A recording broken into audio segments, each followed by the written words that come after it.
Going live on. All right, what's going on, everybody? Look at us. We're down here. We just went. I'm up here and we're down there. Yeah, we went TikTok live, and TikTok's up there live, and down here is YouTube live. So we are live on both. We're not going to answer any questions on TikTok. So if you're up there, go to YouTube. Links in my bio. But we are going to be talking real estate investing today. All things real estate investing. We're going to be talking about. We got Dustonia. Yes. What is up? Dustin is what most people call me. I'm not gonna lie. I call him Dustonia. I'm the only. That's the only person that ever calls him that, right? Yeah, 100%. Okay, yeah. And I've been called a lot of things. Yeah, but if you ask Lucas, if you don't have a nickname around our office, that's not a good thing. Okay. Probably not gonna work there long. Not that you work for me, but fair enough. If you have a nickname, that's a good thing. Okay. Right. All right. So that's a compliment. I like it. Anyways, guys, we are going to talk all things real estate investing today with a focus on hard money lending. We're going to talk about the market. We're going to talk about everything involved real estate investing. Between the two of us, we have, what did we say, 165 rental residential, 175 residential doors, and 250 doors if you include storage facilities. So we know a lot about real estate investing, and that's what we're going to talk about tonight.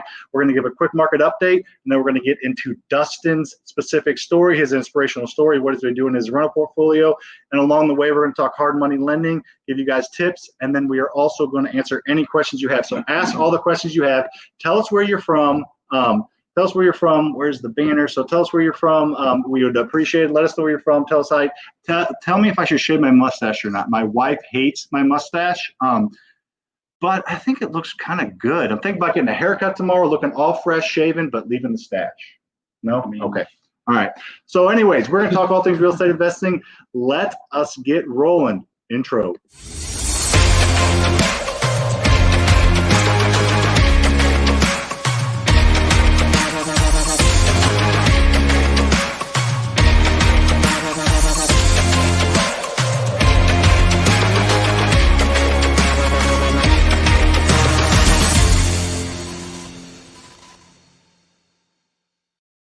All righty, so tell us where you're from. We're talking all things real estate investing tonight. Let's start to answer some questions. So we're going to answer some questions, then we're going to talk about the market. Like us if you're on Facebook. Follow me on YouTube if you have not. Subscribe. I'd appreciate that. So anyways, let's go. Let's answer some questions, then we're going to get into real estate investing. We're going to talk about the market. We're going to talk hard money lending. So from California, what's going on? BS, when I Google, most hard money lenders are scams with fake reviews. Do you have a good way to find? Great question. So we're talking hard money lending tonight. We'll talk all things real estate investing, but take this one away, Dustonia. Yeah, so the best way is to talk to other people, right? So go where other real estate investors are in your local community. Find real estate investment associations. Find other people that are investing in real estate, and they're going to be able to give you much better referrals than Google. Yes, for sure. So just find out, talk to local people, because local people know. They'll know right away when you say the name. So get involved with your local community for sure. Any good real estate books to read? So I like books I'll go first, I'll let Dustin go. I like kind of books for mindset, obviously the Rich Dad, Poor Dad. I like the Morning Miracle stuff. Pitch Anything, Eat That Frog. I read those books more for mindset, things like that. We read a lot of books. But as far as for real estate, honestly, my personal suggestion would be podcasts and YouTube, because there's no books on how to collect rent from tenants during COVID, because it's happening right now. Right. So but there are a ton of YouTube videos on it, a ton of podcasts on it. So if you want local, up to date, or not local, but you can get local, but up to date, current knowledge and current stuff going on, those are the places to get it. What say you? Yeah, I 100% agree. First of all, I believe real estate 90% is a mindset thing, because there's going to be good days and there's going to be bad days. So I think, again, the books that I read are definitely for mindset. Rich Dad, Poor Dad, I will say, is one that I still read today, probably every year. My wife reads it every year now too. So we constantly reread the same information. And then one we just started reading is the Secrets of a Millionaire Mind. Awesome. Phenomenal. Highly recommend that. Awesome. I love, what is it? Good to Great is awesome. Yep. Jim Collins. So yep. There's a ton of stuff like that that's out there. So I love that you're reading. Just reading books is a good thing. There's not like a magical book. Not really it's going to change your life, but the fact that you're reading and wanting to read more books, that says it all to me, that you're going to be successful. 100%. All right. So from California, is it true that rental cash flow can be used as income? So here is a loan professional. Sure. Talk about it. So yes, it's going to be used as income. Now, depending on what you're wanting to use that income for, to qualify, I'm assuming to qualify for other mortgages or to qualify for other loans. So it's going to depend on how that rental income is coming to you, especially if it is going to be I'm assuming the rental income should be going into your business. A lot of bankers are going to want to make sure that your business is at least 2 years old before they start looking at those tax returns. But a short answer is yes, it can be used as income. Perfect. Great. Let's keep answering questions, but we're going to talk about the market. We're going to talk about Dustin's story of 50 rental doors in 3 years. 50. That is I'm not going to say the word ton of rentals in 5 years. That is insane. And I feel like he's about 25 in the past 3 weeks. So we're going to talk about his story, and then we're going to talk about hard money lending specifically, and give you tips and what do hard money lenders look for, what do they like, what do they not like, what do the rates look like, all things hard money lending. We're with an expert. So any questions? I need houses. We all need houses, BJ. Yes, you do, BJ. Audio is breaking up on your end. Let us know if that continues. Hopefully it's okay. And don't shave. I love that. What active income can you use trying to side hustle rentals? Can you word that a little bit better maybe, right? Well, I mean, any kind of income is going to be active income if you're working towards it, right? I mean, of course, I think the number one that a lot of people would say is going to be wholesaling, which while you're building your rental portfolio, wholesaling is a great way to add active rentals there. But if you're just needing some cash in there, there's several different ways that you can do to start having cash come in while you're building your rental portfolio. I come from a restaurant bar industry, so I always say waiting tables or bartending is a great way to have active income while you're building another business. So. There you go. I love it. So there's a ton of different ways to make active income and passive income. Real estate's the path that we choose, but there's a ton of different ways to do that. What is the credit limit for your first hard money loan? Great questions. Keep them coming. I see BS is from New York. I saw people from California. There's people all over. Love it. So credit limit for your first hard, and I'm assuming you're meaning the loan amount that you'll get, not necessarily a credit score. So our credit limit is we start with $250,000. We don't do loans over $250,000 because that's the niche we have here in St. Louis. So I would say each hard money lender is going to be a little bit different on that. I mean, $250,000 is probably not going to do well for BS in New York, yet in St. Louis, it can definitely get you right where you need to be. Go to the next question. Was the meetup today? No. So we have a local meetup in St. Louis. There's people from around the country watching. I know there's people in Australia that watch. So there's probably people from around the world watching. Not a ton of them, but they are out there. But no, the meetup is tomorrow. So if you're from St. Louis, the meetup is tomorrow. Go to fasterhousebuyers.com and find out the information. But it's tomorrow at 6 o'clock at the St. Peter's Golf Course. Can you do a fix and flip? So after this question, we are going to talk about the market a little bit, and then we are going to answer more questions, and we're going to get into Dustin's story and hard money lending. We'll talk here for quite a while. We usually go for about 45 minutes, but maybe we'll go longer. We got the man, the myth, the legend here, Dustonia. So go ahead. The people are here to see you. All right, BS, can you do a fix and flip? What do you do without a real estate license or an LLC? So absolutely you can. I mean, an LLC is something that's going to protect you from legalities and things like that, but you can always buy a house in your personal name and flip that. You don't need a real estate license to purchase a property. And in a flip, that's what you're doing. You're purchasing and then you're selling it. Now, can you sell it on the MLS without a license? No, you'd probably want to hire a license or a licensed agent to sell the property there. And you'll always get more money and have better results than doing it for sale by owner. But the answer is no, you do not need any of those things to do. Awesome. Appreciate you, Nick. We're going to give a virtual fist bump. Boom. Appreciate you, bro. All right. One more question because this is a great question. And then we're going to get into the market. My question is, when finding a house, once you get an agreement verbally, do you lock it down in a contract before talking to a hard money lender, or do you wait until you're meeting? So that's kind of preference. I think it's smart to have somewhat of an approval, like that credit limit from a hard money lender first. But if you get it verbally on a contract, a good enough deal, then take the hard money lender. That happens sometimes. To say you don't get approved, if you bought a good enough deal, you can wholesale it, make 5 or 10 grand. So you have options if you buy it deep enough. That's the important part on that one. So let's get into the market talk here a little bit. Keep asking questions, guys. We'll answer if we miss them. I apologize. I'll try and scroll back. Tell us where you're from, but we're going to put your questions in the chat box. Like, share, comment. On to the market update. So the market is hot right now. That was pretty smooth, wasn't it? It is. And this is a slick. Nothing I do impresses him except that. This is pretty slick. Pretty good. Yeah. All right. And we have pumpkins here because it's fall. Yes. Put that right there for decoration. You can't see it. But all right. So the market update. The market is still screaming hot. And I personally feel like it's maybe softened a little bit. But it's still crazy hot. I mean, everything, if it's listed correctly here in St. Louis, is selling for over market.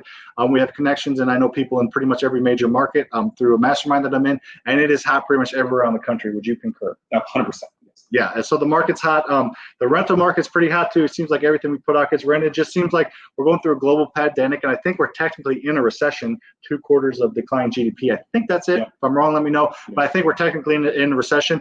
But I've never seen a recession like this where people have a little bit extra money in their pocket and people do have a little bit of confidence, even with the pandemic. I think it has to do with crazy low interest rates. People can afford 20 to 50 grand more of a house just because interest rates are so low. Yeah, 100%. I mean, the market it's a unique real estate market. So I've been in real estate for a long time as an agent before I was an investor.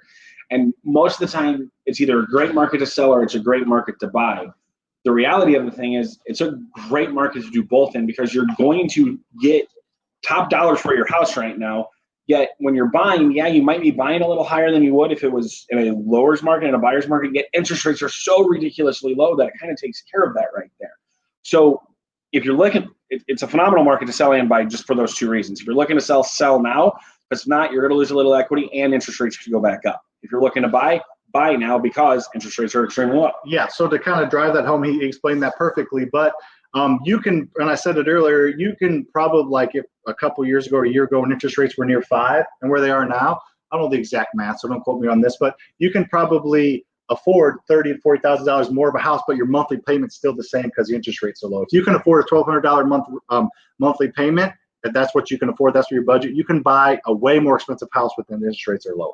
100%. Yeah, I mean, a perfect example is because of interest rates, I just pulled out $40,000 and my payment's going down. Yes. Yep. Because where interest rates are. Yeah, exactly. It's still fresh, so I'm going to trump you a little bit. Is yes, that okay? you will. Right. Well, yeah. So we just did the same thing. Everybody's heard it. No. I'm kidding. I know. No. So we just did the same thing. So interest rates are so low that we extended our terms and lowered our interest rate in our entire portfolio, and we got $7,000 more a month cash flow without doing anything. We get $7,000 more a month because we are paying that much less in interest. We also did a cash out refi for $880,000. So we just shot a YouTube video on that today. So check out our YouTube, subscribe if you're here on YouTube and you haven't. If you're on Facebook, continue to watch us here, but go over to YouTube and subscribe because we got a video coming out on that $880,000 refi. So pretty cool. Yeah. Sorry. It's all right. I like it. I mean, it's motivating, yeah, right? No, for sure. So answer this question, Dustin, and then I will go there. He didn't even know the question's coming. All right, I like it. Who is Dustin Hoog?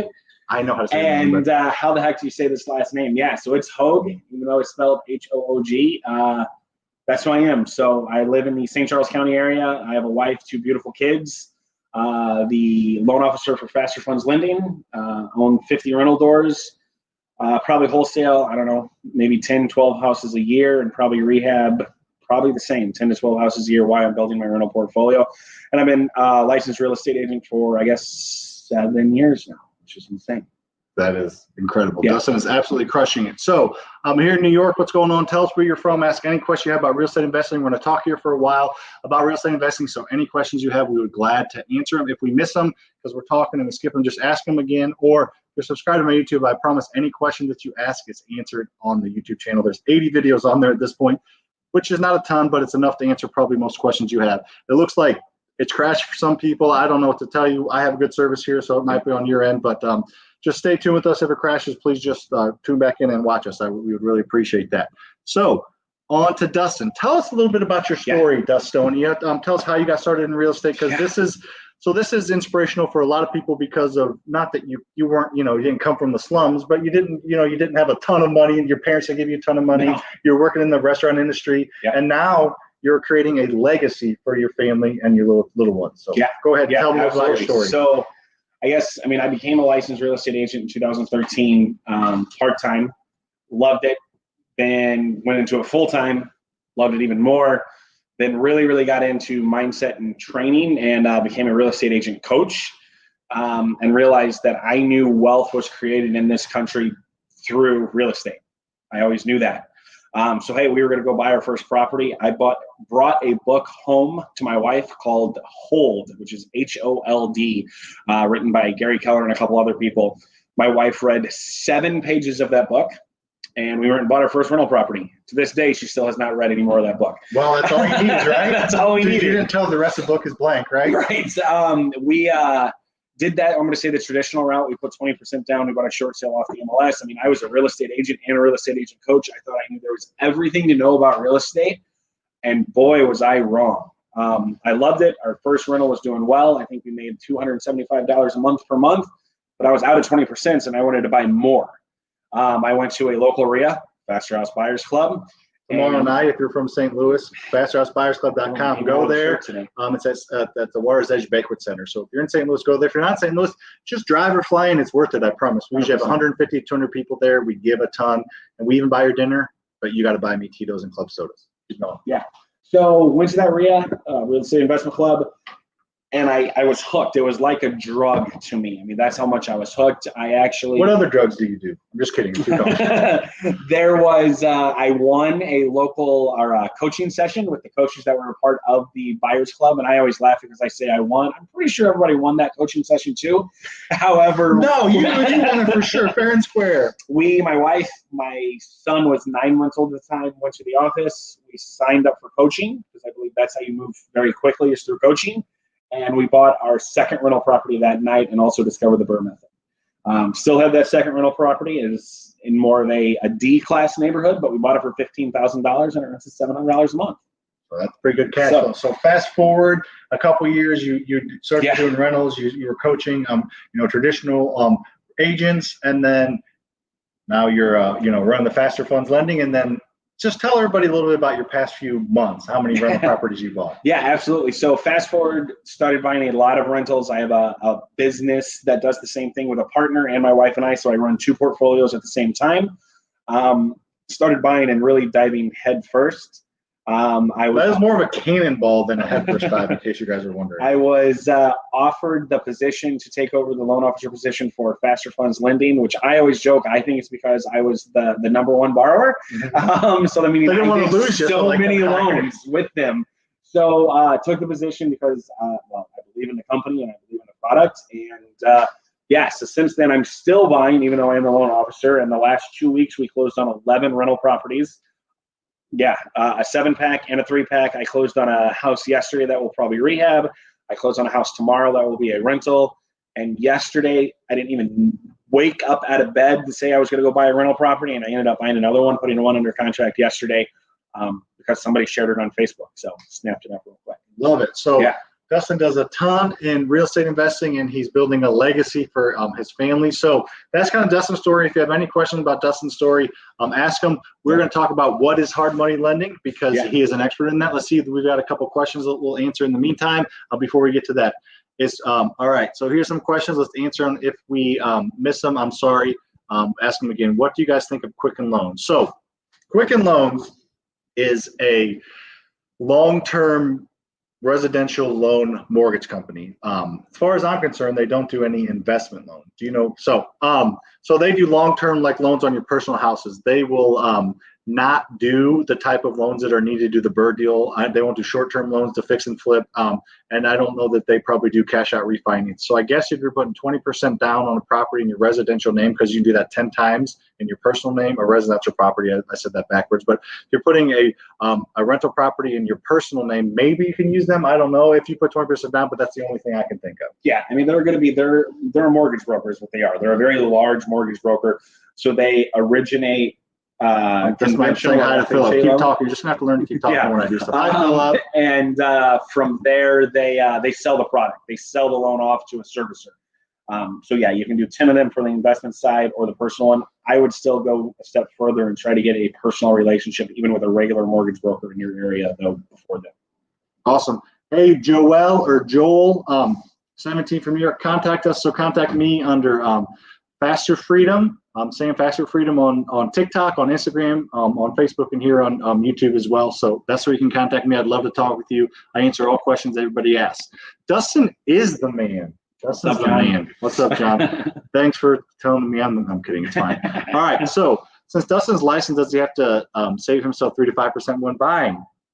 So when I'm buying, you never have to pay a commission anyway. A buyer should never have to pay a commission to the real estate agent. It should be the seller that's paying both sides of the real estate agent. Yet I do save money when I list my own properties on the MLS. So and technically, you might be able to get a better deal if you take your buyer commission out of it.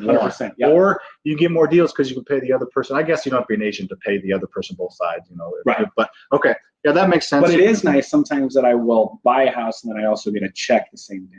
Yes, that is So nice. I do enjoy that. Checks are nice. Yeah. I like a checks. All right.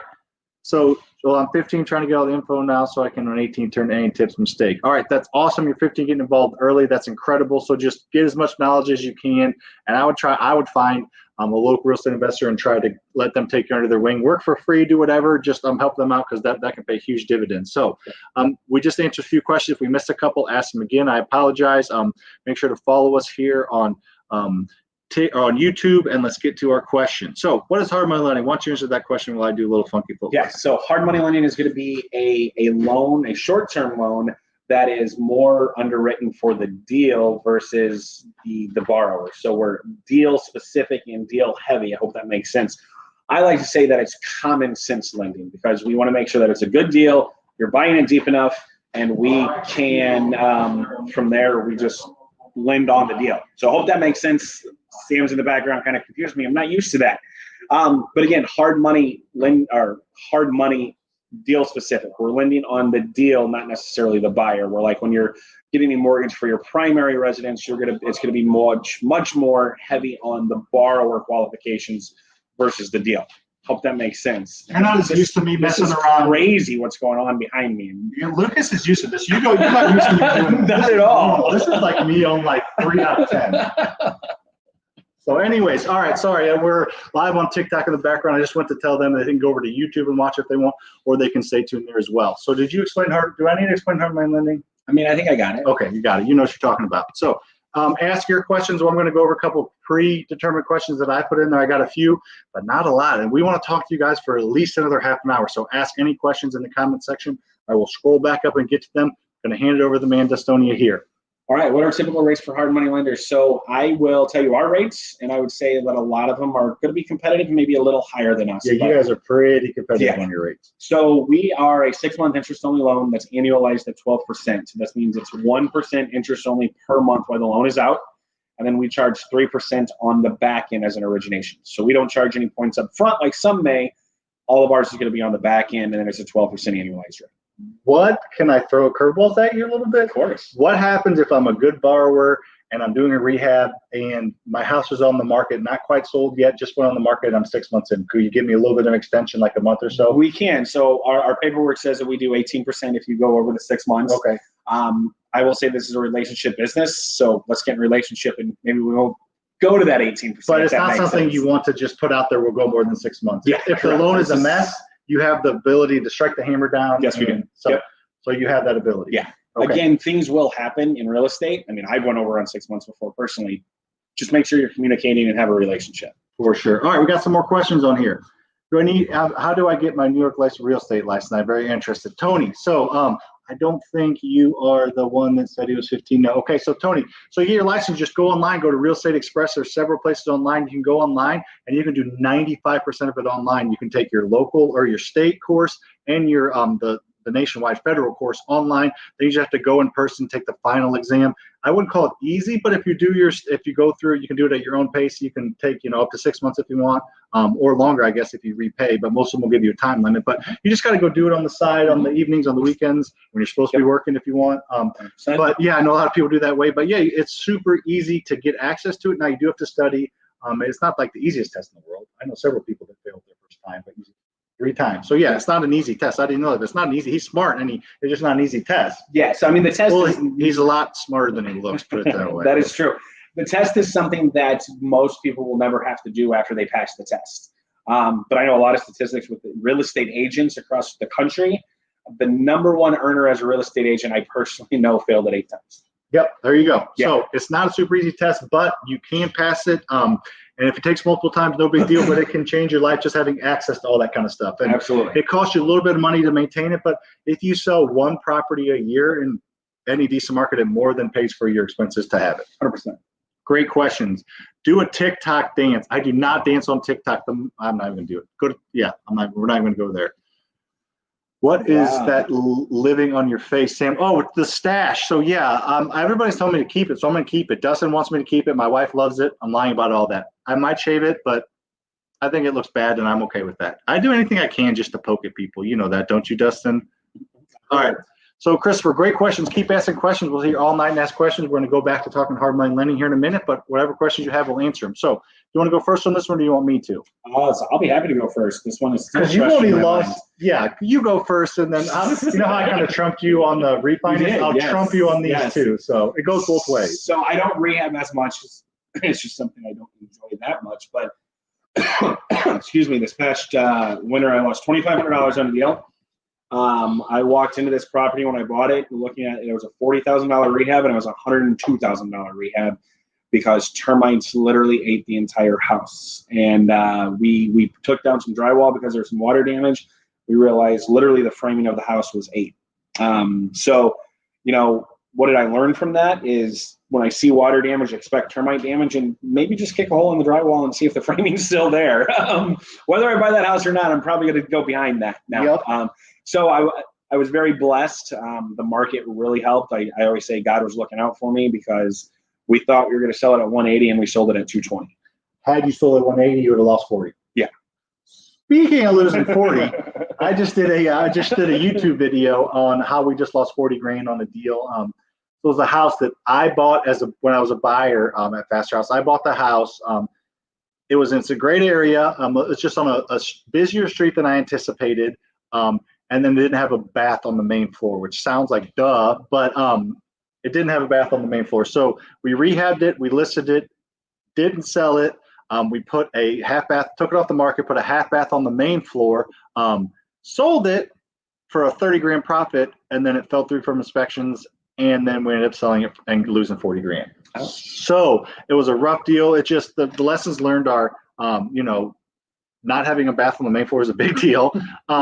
Busy street. The street wasn't as busy when I bought the house because there was construction going on and people were getting detoured. It's a 2-lane road, one each way, so it's not that. So it's in Webster, so it's not like that uncommon. But very busy as soon as construction ended. So busy roads will kill you. I mean, as a real estate agent, I had listed a house that we never were able to sell, and the house across the street sold for $50,000 more than we could even sell this house for. Yep. Because it was backed up to a gazebo. Yeah, and another one that I lost 30 grand on. You guys are taking advice from a guy who loses money. Not all the time, but we lost 30 grand on a house that we bought, and the basement had a huge crack in it, huge crack. So we fixed the crack, got pictures before and after, got lifetime warranty, structural, everything, 100% up to snuff. We took pictures before and after, didn't hide a thing. But we're like, this is ugly. So we refinished the basement. It was already a 4-bed, 2-bath house. And all the comps were 3-bed houses, a couple 4s, and it was in a good area, but like the most house was sold for was like 180, 190. But we decided to put like 30 grand to finish the basement in, listed at 230 when the market was telling us 180, 190, the finished basement with an extra bedroom. We even dug an egress window out. And we sold it again for 230 twice, and it fell through twice because of financing. Nothing, those were in our control, and then just sat on the market, got the stink on it. This was a couple years ago before the market got hot. Went into winter. Lost 30 grand. So a couple things. Trust the market. If the market's telling you something, maybe you should listen. Yes. I don't listen. I do listen a lot of the time. Cool. All right. So let's keep asking questions. So there's a question we already talked about. What do you think about the FHA 203K loan? What are the disadvantages, advantages? You're nodding your head. Do you want to go first on this one? So, I mean, I'll do my best. I've never personally got a FHA 203K. A couple things I would say is I think it has to be your primary residence that you're eventually going to move into. So I don't think you can flip with it, but I may be wrong on that. And 2, make sure that you have a contractor as well as a loan officer that know what they're doing when it comes to FHA 203K, because it is a ton of paperwork. And like, I think the contractor has to be certified in it, and there's a lot going on with it. I think there is a ton of advantages for the right deal and the right person. And I think you can only do it one time. Don't know. That would make sense if it's your primary residence. Yes. So yeah. I think you can only do it one time. So that's the other disadvantages. All right. So a bunch of questions come in. I'm scrolling to the bottom, trying to get to when wholesaling. What do you do if a buyer wants to give you a check directly and not use a title company? I wouldn't do it if I didn't go through the title company. Because title companies, they have insurance. They spend a lot of money every single month, year, whatever, on insurance to ensure that they are properly passing title on from seller to buyer. And if there's not a title company involved, I would run the other way. John P. would love to see a video from start to finish of finding a house, getting lending, doing designing plan, rehabbing, listing, rent, paying back lender, and refinancing. So just kind of a BRRRR method deal. Yeah, well, we actually are doing that right now. Luke's and I's latest rental. we just we walked the house for the first time, talked about what we were going to do, talked about how we bought it, and it's rehabbing right now. As soon as it's done getting rehabbed, we're going to go back, talk about what we did, talk about how we get our tenants. So we are doing a whole BRRRR deal. It's just going to take, a couple months to shoot because we're getting each of those scenes. So we are doing that, John P. So if you want to see that video as well, you're watching live or after, subscribe so you get notified when it comes out, and subscribe and hit the notification bell so you get notified when we go live like this. Matt Lauman. Matt, what is up, buddy? My dude. Matt Lauman, he's a 7 handicap, guys. Is he? In golf. That's impressive. He's a stud. All right. For the refinance step of the BRRRR strategy, when should I first start contacting the bank? Is that a dumb question? Yes, that's a dumb question. I'm kidding. It's not. So I'll take that one. Then you can add anything that I missed, which is probably a few things. So for the refinance step, I would, before you even buy the house, I would make sure you had that long-term financing lined up where the bank says, you say, if I buy a house that meets this criteria, will you do the loan on a BRRRR deal? And if they say yes, then take it, then proceed. If they say no, so I would get that answered first. But after that, as soon as the house is done getting rehabbed, I would contact them for an appraisal. Some will make you wait a little bit longer, have a seasoning period, but still they'll do the appraisal right then, and then they'll wait till you have a tenant in for a little bit. So right away, I would get it appraised. Our banks don't make us wait at all, so we get it appraised right after it's done rehab, before a tenant gets moved in. A lot of the times we have to refinance before a tenant gets moved in because we want to get out of that short-term money as quickly as possible. What say you, Dustonia? Yeah, actually, surprisingly, you didn't miss much. That is surprising. Yeah, so I was going to say, make sure that you're talking to banks before you get this to make sure they're going to approve you on the back end. If you haven't done that and you're working on your first deal, go ahead and start talking to those banks now, as well as the rehab process. Then I would also talk to a few different banks. I think that's always the big one. There's some great questions. So if you're logging on, think about logging off, don't, because I just read a couple of them. What's up from Mexico? What is going on? BNE2? All right. So how do you guys feel? This is a great question. So let's dig into this one a little bit, because a lot of people are probably thinking that we can play footsies under the table. It's okay. You just moved. All right. How do you guys feel about the BRRRR method during a recession, since getting the appraisal would be much more uncertain? I know what I think, but I'm going to let you go first on this one, unless you don't have one in the can. So I would say, do your homework on the market, right? So appraisals are going to go back historic data, probably about 90 days. They're not necessarily, if the recession's happening today, the appraisals might not be affected that much. But I would say all appraisals can be uncertain. Sometimes I've had a low appraisal, and sometimes I had to go get another appraisal from another bank because those ones came in bad. So I feel still great about the BRRRR method, and I'm still doing it. Like I said, I bought 11 properties in the last 2 weeks, and I'm still going to do it even though we are in a recession. I buy a little deeper now than I did probably the beginning of the year. But it's not necessarily because of the appraisal uncertainty. It's just because of the tenancy uncertainty that I have. Yeah, that's great. You hit all the good points. My thought is these are quick in and out deals. So the market, I wasn't involved in real estate in 08, but the market doesn't drop 30% overnight. So if you're doing these quick in and out loans and the market does go down a few percentage points a month, maybe that's what it'll do. If it goes down 30%, that takes 6 months to do that. It doesn't drop overnight. I know everyone thought that happened. Even in 08, it took a little bit of time. So if you're in and out quickly and the market starts to dip, you can kind of see that coming.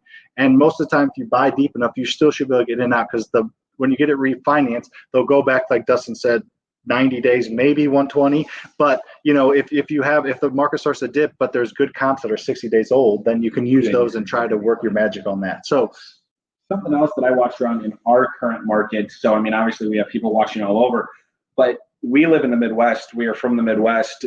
Anything that happens in the real estate market actually happens on both coasts a little first. So I am very actively East Coast and West Coast watching days on market there. Because when those creep up, you'll see about 3 or 4 month delay before that hits the actual Midwest. So if I see a big increase on the coast days on market, then it's like, all right, what's going on, and is it going to hit our market? Great. All right, you answered this question. I'm going to go pee. When you get a loan from a money lender, do you pay back exact given loan amount, or do you pay interest and fees? Great question. Every lender is going to be a little bit different. So I'm just going to tell you how we do it here, and I would say that's how most of them do it. So our loan, again, is going to be a 6-month interest-only loan, annualized at 12%. So that annualized portion is you're going to be paying us a monthly payment of 1% interest-only per month. Loan is $80,000. You pay us $800 per month. Loan's $100,000, you pay us $1,000 a month. So you kind of get that. That's 1% per month after that. Jesus. Then we charge an origination fee on the back end of 3%.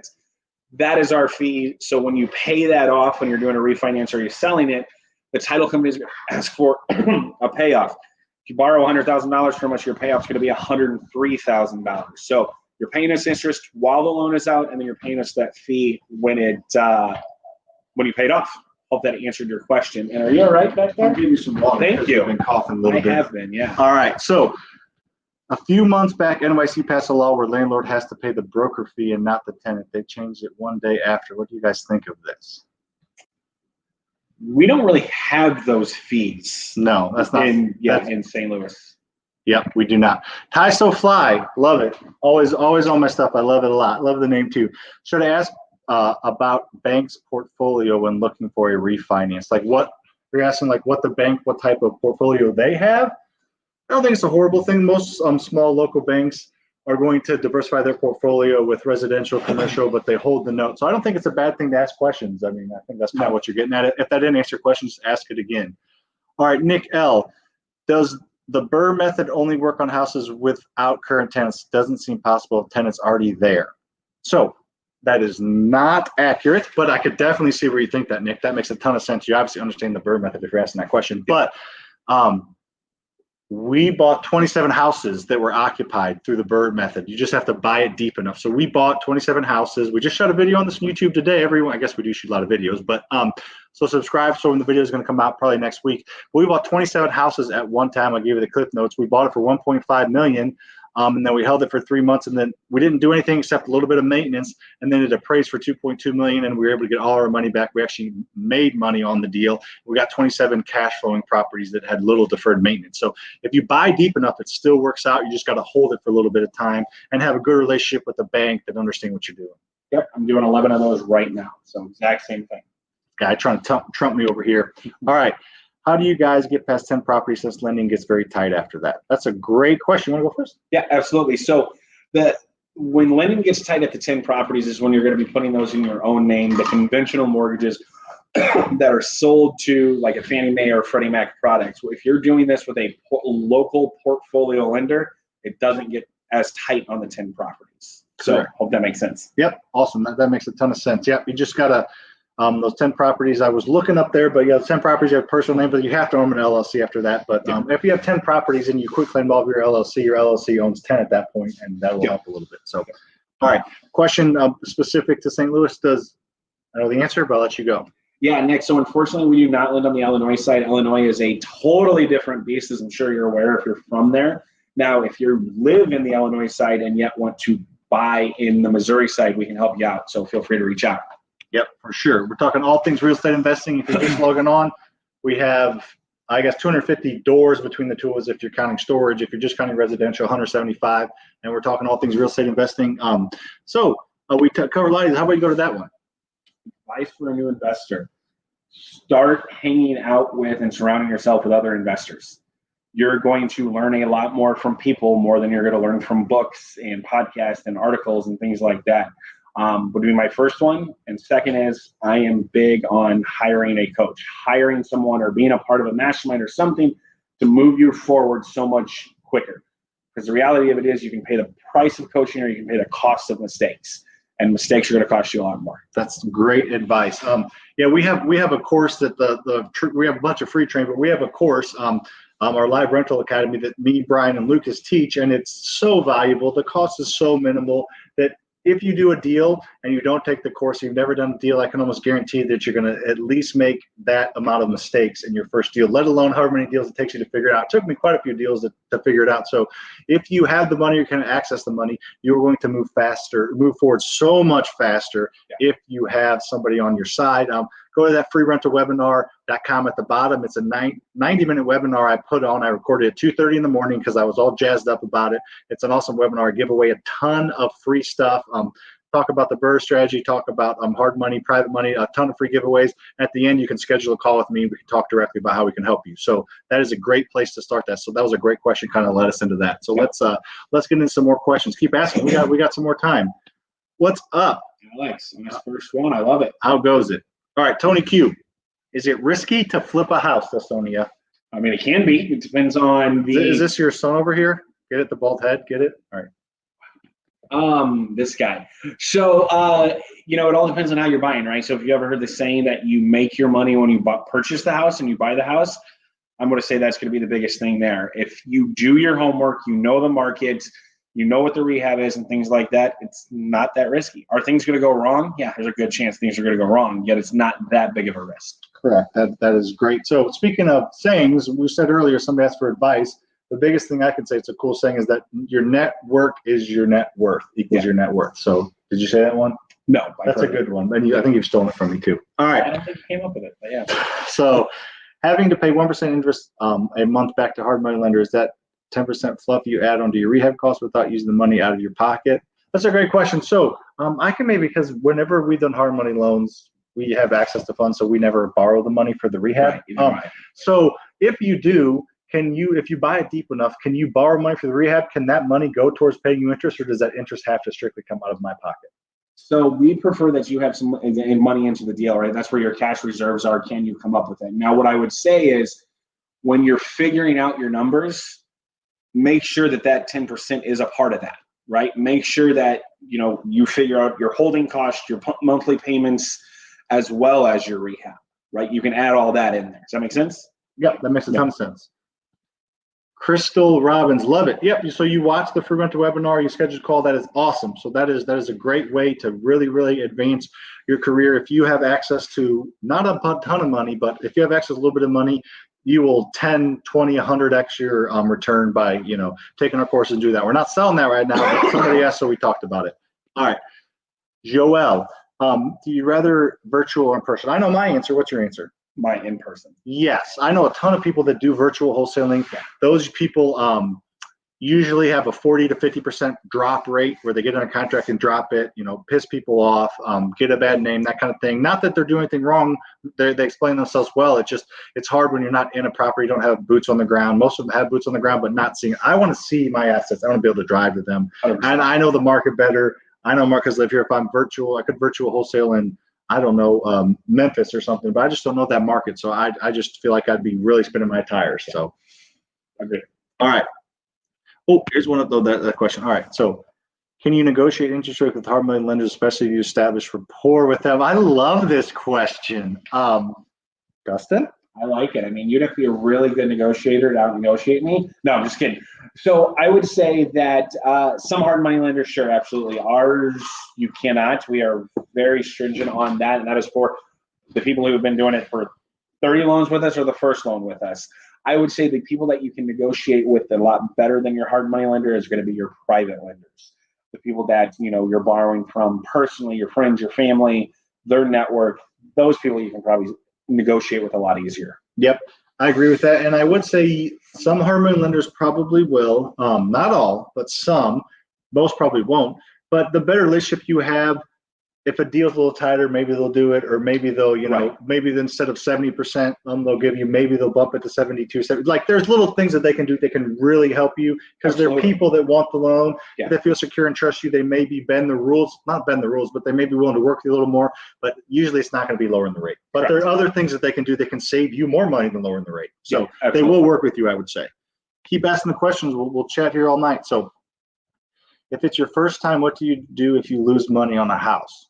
Well, hopefully you have some cash reserves. So it's not ideal. So I understand that. So if it's your very first time and you're like, what if I lose money? What do I do now? So I get the scare. So the thing is, I would make sure your first deal, you have access to extra funds, and that you have someone helping you along. That's why we talked about paying for support. If you pay for somebody and they've been through it and they help you, they coach you or give you a course, that is, you're much less likely to lose money in your first deal. You're hedging so much risk by doing that. Someone else who's been there. But there's no guarantees by any means. If you know your numbers, and you do everything properly, there's a pretty small chance you lose money, but there's always a chance. 100%. I could not say that better. And also, this is why we stress, I will say it better. This is why we stress cash reserves, guys. This is an investment, and you know that sometimes investments you can lose. I would say real estate is going to be a lot safer in investment. And if you know that you were planning on refinancing and burning out and yet now you're at 90% of loan to value, so you can't get all your money back that you need to pay off a private lender, then you can always switch that exit strategy, and you can actually go sell the property versus rent the property at this time, right? Or if it's not selling, can you rent it where you start having some cash coming in and then do an appraisal and get a lot of your money back? So there's several options you can do there. You know, we have a saying, and one of the core values of the company is courage to persevere. If you lose money, you just have to persevere to the next one, and hopefully you'll get that money back on the second one or the third one or the fourth one. I was having a conversation with this, if I can share it. My dad, not a real estate investor, not really an investor at all. It's a nurse, actually. And I did a house from hell that we talked about, the one I lost money from. And in pretty much through it, I thought, hey, I'm going to lose about $10,000, $15,000. And he could not fathom that I was going to lose $10,000 or $15,000. And he kept on saying, well, what are you going to do? What are you going to do? And what do you mean? I just have to still push through. I'm just going to lose it, right? Then I'm going to make it up on the back end. I'm going to make it up on the second one or the third one or fourth one. So I would say the courage to persevere. If you do lose one, don't quit. Do your homework, learn from your mistakes, and keep moving. Yep, for sure. Here's a great question. What is the usual cost? This is, it completely depends. Some will just want part of your deal, no money out of pocket. Some will charge, you know, a couple thousand a deal. Some will charge $50,000 a year. So it really just depends. I know we charge ours a lot less than that, and it's a course where we coach you we coach you through it. But it completely depends. I would say, I guess on average, I would think it's somewhere between $5,000 and $10,000. That's what I would say on average for starting out. I mean, I paid hundreds of thousands of dollars for coaching probably over the last 5-6 years. And how much money have you made because of that? More than that. Oh, or equity long term. Yeah, 100%. So especially if you can get a good person for that $5,000 or less, I would jump on that, because if they're really going to help you, you're going to make that money on your first deal. And hopefully help your second, your third, your fourth. So it's a great way. All right, you've kicked off several times. Sorry about that. I don't think, but what do you think about the FHA? So we talked about that a little bit. I think you don't do it one time, and I know there's a lot more rules and regulations, because if it is an FHA loan backed by the government. Right. So I mean, I think you have to live in it too. So I guess you can get around all that. You get super low, or pretty low interest rates with no money out of pocket. So if you can make it work, I guess do it. I just don't know that it's going to work all the time. Yeah. All right. So, how much money? We put this one real quick. How much money should you have in hand when you buy your first house? I would say it's good. You don't have to use that money if you're using a private money lender or hard money lender. If you buy it deep enough, I mean, $5,000, $10,000, access to $10,000 somewhere, some way, somehow. 401k you get to something like that. We require $10,000 in cash reserves. That's liquid, so it's not even in your 401k. Okay. So we're probably a little bit stringent on that. I know some that are going to be. And that's more recently that kind of happened. That was the first of this year that came out with. But what I would say to that is, before you jump into this, make sure that your personal finances are under control, right? And so you're saving for that rainy day, if you will. That's what that $10,000 is there for. So it's part of your personal nest egg, because if things happen on here, you don't want your personal life, your home, your children, anything like that to change. Yep. Nope, I 100% agree. He answered that better than I could. All right, Joel, let's say you're in Texas, but you virtually wholesale in Florida. How do you deal with a different state title? So, okay, so it's a great question. I think I know the answer to that. So it doesn't matter where you live. You'll have to pay income taxes, I believe, where you live, and you collect the money. But if you wholesale properties in other states and close with those title companies, those specific taxes, those specific laws apply at the title company in the place where you're buying or wholesaling the property. Does that make sense? Probably 100%. Okay. I think that's right. All right. See if I know there's a couple questions. All right. When running comps to see if a deal numbers make sense, what is the main criteria to compare? Square foot. All right. So running comps. Let's talk a little bit about comps. That's a great question. Okay. So what is the main criteria? Square foot, number of bedrooms, new appliances, age of roof, yard size, etc. Yes to all of those. Yes. Price per square foot is something that I start with on a very broad area. Hey, what is the price per square foot running in that area for solds in the last 90 days? And then I also look at pendings, and I look at the absorption rate, meaning how many actives are there to how many pending and how many sold, because there's going to be a lot of competition. So that's one that I do. I look at a quarter of a mile. If I can't find any comps, then I go out a half a mile to see what's going on from there. Then I also look at the school districts. School districts are very important in St. Louis because we have a ridiculous amount of little municipalities everywhere here, and school districts really make the thing. So I'm going to look at that. Size of home, number of bedrooms is huge. A lot of our most of the properties around here are going to be 3 bedrooms to 4 bedrooms. Sometimes a 5-bedroom can actually hurt your comps because it's not as a sellable house. So that's going to be good. New appliances. I mean, if every comp out there has brand new stainless steel appliances, then yes, it could factor in a little bit. I would say not as much in our local area. Age of roof. A new roof will always help it and make it more sellable. Will it appraise higher? Probably appraise higher. Will it sell faster? If it's a 5-year-old roof versus a 1-year-old roof, probably not. So it's a 35-year-old roof. If it's a 35-year, it'll be more sellable, yes. So I think to kind of round that out, which he kind of hit all your specific points, but find as similar house as possible, as close as possible. A 2-bed, 1-bath, single-story slab is not a 4-bed, 2-bath, 2-story comp. Right. They're not the same. So you need to have the same beds and bath within a 1/4 mile if possible, maybe a 1/2 mile, but in the same neighborhood preferred. Has to be the same school district, in my opinion. Same neighborhood preferred, but it definitely needs to be the same school district if you're going out a little bit, and just as comparable condition as possible. I always say 6 months, but to be safe, I'd say 90 days. Yeah. Cool. All right. A couple more questions. Would you recommend fixing houses and refinancing to keep as rentals as opposed to fixing, flipping someone started in real estate? I would suggest doing both. Right? I mean, I like doing both. I like the long-term rentals because I see the power in it, but fixing and flipping short-term stuff gets you some active income as well. I would have to ask you a question and say, what is your long-term goal? Right? You can't make an answer based off of someone else's. I know, and he's wrong because you might just want to sell houses because you don't want to manage tenants, right? So it's going to be about what your long-term plan is and then work backwards on how to get there. Yep. Awesome.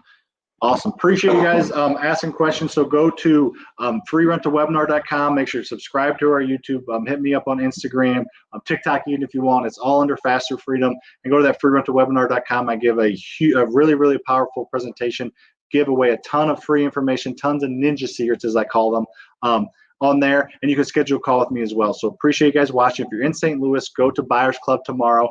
It is at 6 o'clock at Water's Edge Banquet Center. Go to buyersclub.com or find us on Facebook. I heard there's a really good host there tomorrow. Yeah. So we're talking hard money lending. Dustin's doing the presentation tomorrow. We are. So we're going to have 2 of our tribe members actually talking about how they've had success using us as well, doing over a BRRRR strategy as well as a fix and flip. Yep. Awesome. So come out if you're there. If you're from a little bit away, drive in. It'll be worth it. It's worth it. Contact us. Sam will buy you a drink. I will buy you a drink as long as you buy me one back. So appreciate you watching. See you guys next week at 8:30. All right. All right. All right. So guys, thanks for